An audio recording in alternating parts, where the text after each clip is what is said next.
শুক্রবার বা জুমার দিন হলো মুসলমানদের সাপ্তাহিক ঈদ। এই দিনে এমন একটি মুহূর্ত আছে যখন বান্দা যদি আন্তরিকভাবে দোয়া করে তাহলে তা আল্লাহ তাআলা কবুল করেন। শুক্রবারে দোয়া কবুল হওয়ার 5টি আমল।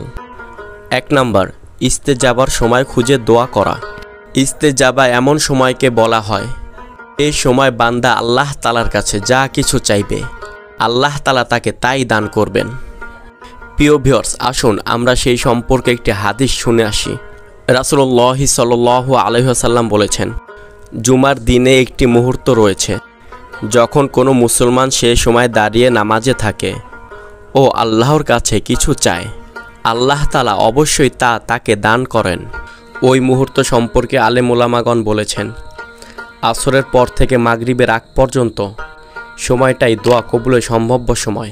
করণীয়, আসরের পর বেশি বেশি দোয়া করবেন, কোরআন তেলাওয়াত করবেন ও ইস্তেগফার করবেন। 2 নাম্বার, বেশি বেশি দুরূদ শরীফ পড়বেন। নবীজি সাল্লাল্লাহু আলাইহি ওয়াসাল্লাম বলেছেন, তোমরা জুমার দিনে আমার উপর বেশি বেশি দুরূদ শরীফ পাঠ করো, তোমাদের দুরূদ আমার কাছে পৌঁছানো হয়। করণীয়, দিনের শুরু থেকে শেষ পর্যন্ত সুযোগ পেলেই বারবার দুরূদ শরীফ পাঠ করবেন। আল্লাহুম্মা সাল্লি আলা মুহাম্মাদ ওয়া আলা আলি মুহাম্মাদ বারবার পড়তে থাকবেন। 3 নম্বর, সূরা কাহফ তেলাওয়াত করবেন। হাদিস শরীফে রাসূলুল্লাহ সাল্লাল্লাহু আলাইহি ওয়াসাল্লাম বলেছেন, যে ব্যক্তি জুমার দিনে সূরা কাহফ পাঠ করবে সে ব্যক্তি 2 জুমার মাঝামাঝি নূরের আলো পাবে। করণীয়, ফজর থেকে মাগরিবের মধ্যে যে কোনো সময় সূরা কাহফ পাঠ করবেন, সর্বনিম্ন 10 আয়াত পাঠ করবেন। 4 নম্বর, সেজদার অবস্থায় বেশি বেশি দোয়া করবেন। রাসূলুল্লাহ সাল্লাল্লাহু আলাইহি ওয়াসাল্লাম বলেছেন, সেজদার সময় বান্দা তার রবের সবচেয়ে নিকটে থাকে, সুতরাং তোমরা তখন বেশি বেশি দোয়া করো।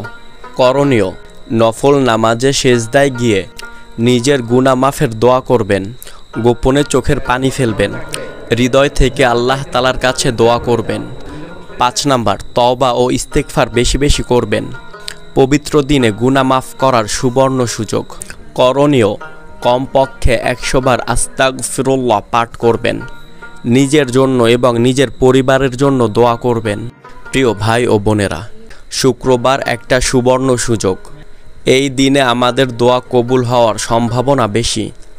আসুন আমরা গাফেল না থেকে এই বিশেষ দিনে আল্লাহর কাছে ফিরে যাই, দুরূদ পড়ি, কোরআন পড়ি আর সেজদায় গিয়ে কাঁদি।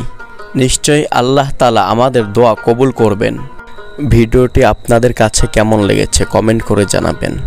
এই রকম ইসলামিক মোটিভেশনাল ভিডিও পেতে হলে চ্যানেলটি সাবস্ক্রাইব করে বেল আইকনটি প্রেস করে আমার সাথেই থাকবেন এবং ভিডিওটি ভালো লাগলে একটি লাইক করবেন।